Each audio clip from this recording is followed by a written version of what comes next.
A huge advantage of 3D printing is the ability to design and print your part as a single unit. So why would you go through the trouble of splitting up your design and printing multiple parts and then assembling them later? The answer is to increase the strength of your parts. I'm Peter, and this is Reinforced.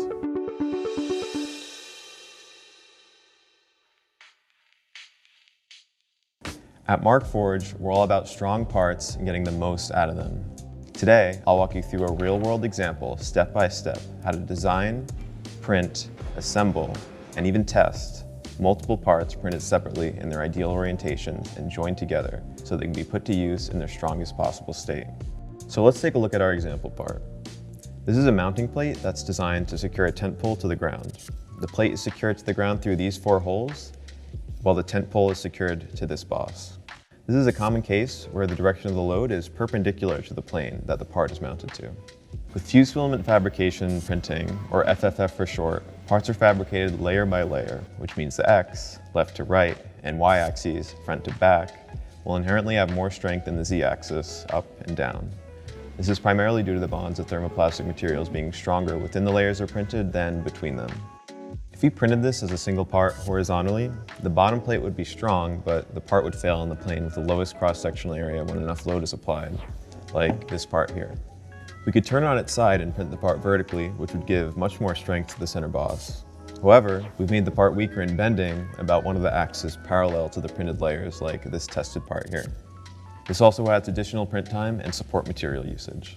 But if we split this into 2 distinct parts and print them in their ideal orientations, we give them the ability to withstand higher loads when assembled together.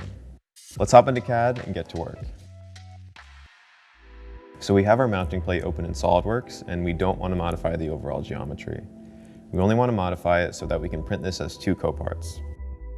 So first, what I want to do here is create the volume that one of the coparts will occupy. So to start that, I'm just going to make a sketch on this bottom face here of just a rectangle centered at the origin. And I'm going to extrude this so that it's offset about 2 millimeters, just so that we have some material to resist the copart pulling through the other copart. Before completing this, I'm going to uncheck merge result so that these 2 bodies don't get merged together. So you can see now I have 2 bodies, one of the original part and that boss we just made. Next, I'm going to make another sketch on top of this extrusion we just made. I'm going to make that circle co-radial with that boss. And that's just going to be another circle here that's extruded through the rest of the part. And I'm going to only merge this with that body that we just created.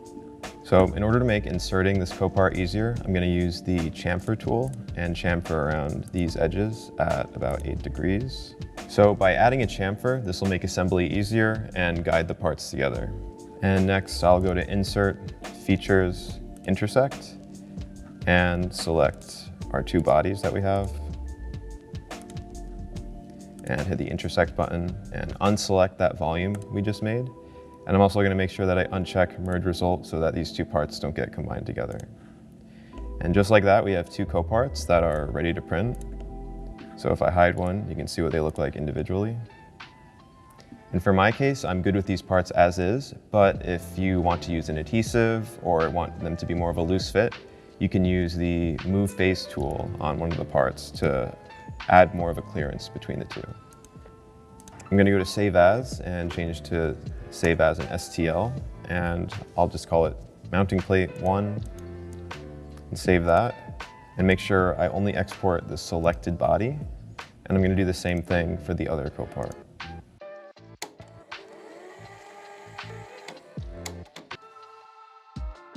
So if you're not a Markforged user, just be aware of how your slicer is orienting your parts. If you're a Markforged user using Augur, you can just go to Import STLs and select your 2 files, or however many coparts you have, and import them separately.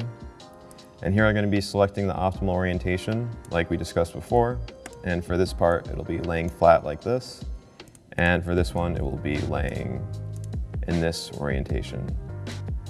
Okay, now that we have both of our parts sliced, we can add them to a build and put them together.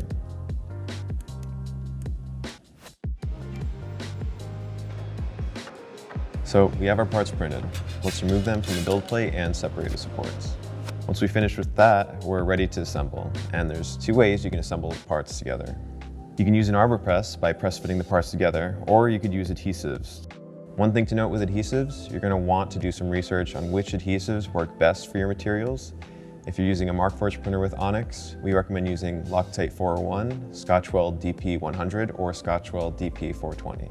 For other common 3D printing materials such as PLA, PETG, and ABS, good candidates include cyanoacrylate adhesives, epoxies, and silicone glues. For today's demonstration, I'm going to be using an arbor press because it's the easiest way to assemble co-parts, and I know that this part will only be loaded in one direction.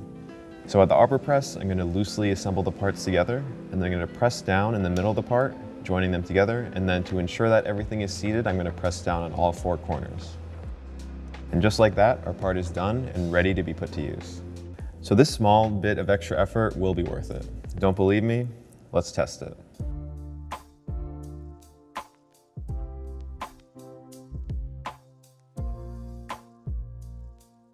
We tested 3 different parts, all printed on a Markforged X7 with carbon fiber reinforcement. Part number 1 was printed as a single unit horizontally in Onyx with carbon fiber. Part number 2 was printed as a single unit vertically in Onyx with carbon fiber. And part number 3 was printed as 2 parts in their ideal orientations with Onyx and carbon fiber. And just as expected, co-parts reinforced with continuous carbon fiber perform much better than the single parts. The co-parts reached a maximum load of 5,747 newtons, or about 1,292 pound-force. That's an 87% improvement over the next best mounting plate printed as a single part with continuous carbon fiber. And that's it, you're done. I hope you found this video helpful. Do you have a question? Do you want to see us cover a topic you've been dying to learn more about? Make sure to leave a comment. If you're interested in seeing some additional example parts and more in-depth testing, check out the open access paper we recently published in the Rapid Prototyping Journal, which is linked in the description of this video. If you want to see more 3D printing tips and tricks, subscribe for monthly videos on 3D printing best practices. Thanks for watching and happy printing.